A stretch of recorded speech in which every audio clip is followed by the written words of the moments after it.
डोंबिवलीत 8 वर्षांच्या प्रेमसंबंधानंतर court marriage केलेल्या तरुणाची पत्नी आणि तिचे कुटुंबीय बेपत्ता झाल्याची घटना समोर आली। ओंकार बनसोडे आणि शिवानी गिंगरे यांनी काही दिवसांपूर्वी कल्याण न्यायालयात विवाह नोंदणी केली होती।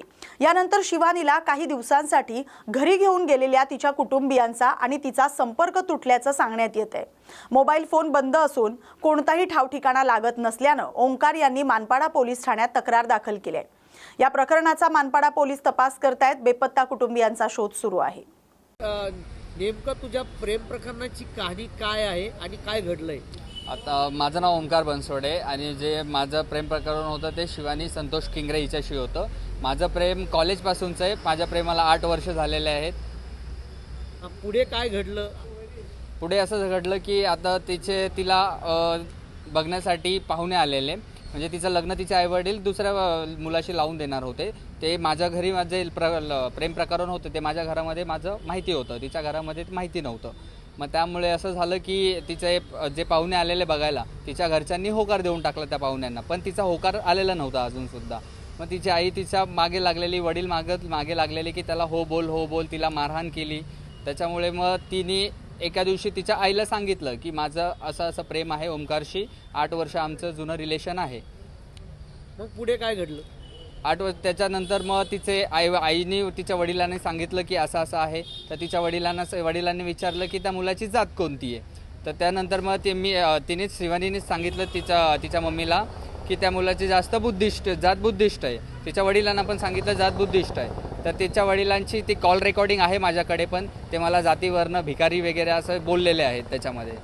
पुढे काय घडलं की शिवानी तुला भेटली, तिने काय सांगितलं? आमचं 15 मे 2026 रोजी आमचं कोर्टामध्ये लग्न झालेलं होतं। त्याच्यानंतर मग मी तिला 19 तारखेला रात्री घेऊन आलो। आम्ही कोर्ट मॅरेजमध्ये तिच्या आईवडिलांना सांगितलं आम्ही कोर्ट मॅरेज केलेलं आहे। तिचे आईवडील फोर्स करत होते की ते पाहुणे आलेले त्याला बघण्यासाठी हो बोल म्हणून। तर मी तिला तिच्या घरातनं घेऊन आलो, माझ्या फॅमिलीसोबत मी तिच्या घरी गेलो, बोललो की आम्ही कोर्ट मॅरेज केलेलं आहे। आता मुलगीचा लिगली मी हस्बंड आहे आणि मुलीला माझ्यासोबत राहायचं आहे याच्या पुढे। तर मुलगी माझ्यासोबत राहण्यासाठी रेडी होती, माझी फॅमिली पण रेडी होती तिला ॲक्सेप्ट करण्यासाठी। मग आम्ही तिच्या पण आईवडिलांना बोललो की या तुम्ही मानपाडा पोलीस स्टेशनमध्ये। तिचे आईवडील मानपाडा पोलीस स्टेशनमध्ये आले नाही।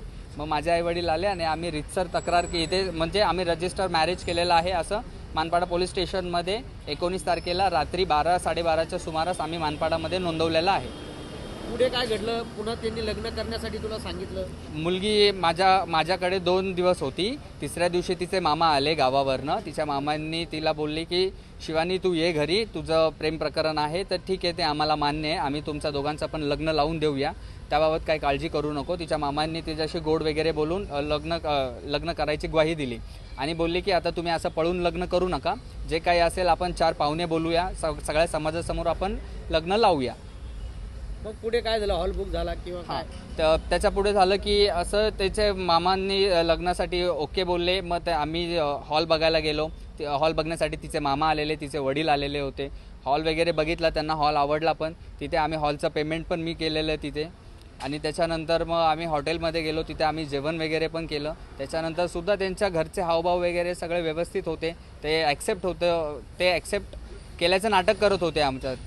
ते लोक रात्री 11:30च्या सुमारास मी त्यांना बघितलं, मी घरी गेलेलो त्यांच्या, तर सगळं व्यवस्थित होतं। तिला माहिती नव्हतं, म्हणजे शिवानीपर्यंत असं काही पोहोचवलं नव्हतं की आम्ही तुम्हाला घेऊन जाणार आहेत वगैरे। ते तिच्या फॅमिलीची इंटरनल प्लॅनिंग होती, तिला तिथून घेऊन जायचं होतं रात्री, तिला न कळत ते लोक घेऊन गेले आणि तिला स्वतः जायचं नव्हतं। ती मला बोललेली पण की ओंकार मला जायचं नाही आहे, तरी मी बोललो की ठीक आहे, ते आपलं लग्न लावून देणार आहेत म्हणून, कारण की त्यांनी मामानी ग्वाही दिलेली, हॉल वगैरे बुक केलेला होता आणि सगळंच झालेलं होतं। तिचे मामा पत्रिका छापायचं होतं हे पण मला बोलत होते। रविवारी लग्न होतं, मग ती कधी गेली, काय झालं? माझं लग्न त्याच्या मामाने तारीख काढलेली 24 तारखेला लग्न होतं, 24 मे 2026 रोजी, रविवारी रोजी। तर तिच्या मामांनी तिला काल रात्रीच म्हणजे 21 तारखेला रात्री 12:30 ते 1-1:30च्या सुमारास तिला तिथून घरातनं ते लोक जबरदस्ती घराबाहेर घेऊन गेले। आता ते कुठे घेऊन गेलेले आहेत त्याबद्दल काहीच मला कल्पना नाही आहे। आणि तिचे आई, तिचे वडील, तिचे मामा, तिच्या मामाचे सासरे आणि तिचे मावशी जे आहेत त्यांच्या सगळ्यांचा मोबाईल बंद आहेत, कोणाचाही मोबाईल लागत नाही आहे। ते पण आम्ही तक्रार मानपाडामध्ये पोलीस स्टेशनमध्ये दिलेली आहे, मिसिंगची तक्रार तिथे नोंद झालेली आहे। तुझी काय मागणी काय आहे, काय आव्हान करशील? माझी मागणी एवढंच आहे की ती मुलगी आहे तर तिथे मला तिच्याशी कॉन्टॅक्ट करून द्यावा, काय असेल ते. मला त्या मुलीशीच लग्न करायचं आहे आणि त्या मुलीच्या जीवाला काही धोका वगैरे पोचू नये, तिच्या आईवडिलांनी, तिच्या मामांनी वगैरे. जर काही होत असेल तर त्याच्यापुढे जे काही कानूनी प्रक्रिया असेल त्यांच्यासाठी सगळे जबाबदार सर्वस्वी तिचे आईवडीलच असतील आणि तिचे मामा, तिच्या मामाचे सासरे, तिचे मावशी, हे सगळे जेवढे जण तिला घेऊन गेले ते सगळे त्याच्यासाठी जबाबदार असतील. उल्हासनगर कॅम्प 5 मधील कैलाश कॉलनी परिसरात जुन्या वादातून झालेल्या गोळीबार प्रकरणात पोलिसांनी मोठी कारवाई करत 3 आरोपींना अटक केली. या घटनेत 2 सख्ख्या भावांचा मृत्यू झाला असून 1 जण गंभीर जखमी झालाय. या थरारक घटनेनंतर हिल लाईन पोलीस ठाण्यात हत्या आणि आर्म्स ऍक्ट अंतर्गत गुन्हा दाखल करण्यात आलाय. त्यानंतर गुन्हे शाखेनं सापळा रचून शेखर बिराजदार, अजय राव आणि अजित शेख या तिघांना ताब्यात घेतलंय. तिन्ही आरोपींना न्यायालयानं 28 तारखेपर्यंत पोलीस कोठडी सुनावले. फरार आरोपींचा शोध सुरू असल्याची माहिती पोलिसांनी दिली आहे. कल जो फायरिंग की वारदात हुई थी, कितने आरोपी को गिरफ्तार किया गया है और इसमें कुल मिला के कितने आरोपी? हिल लाइन पुलिस स्टेशन अंतर्गत ये जो कल की घटना हुई उसमें 2 मुख्य आरोपी जिन्होंने ये वारदात की है वो आज हमने दोपहर को उनको अरेस्ट किया है। उसमें से जो मुख्य आरोपी है बिराजदार, उसको और उसके मित्र को 28 मई तक की कस्टडी, पुलिस कस्टडी माननीय न्यायालय ने दी है। इसमें इनका पूर्व वैमनस्य था, उस वजह से कल वापस से इनके झगड़े होकर ये घटना हुई है। ये प्राथमिक तपास में इंफॉर्मेशन आगे आ रही है। ये घटने का तपास जो है हिल लाइन पुलिस स्टेशन के विशेष तपास पथक और गुन्हे शाखा ठाणे शहर, ये दोनों मिलकर कर रही है।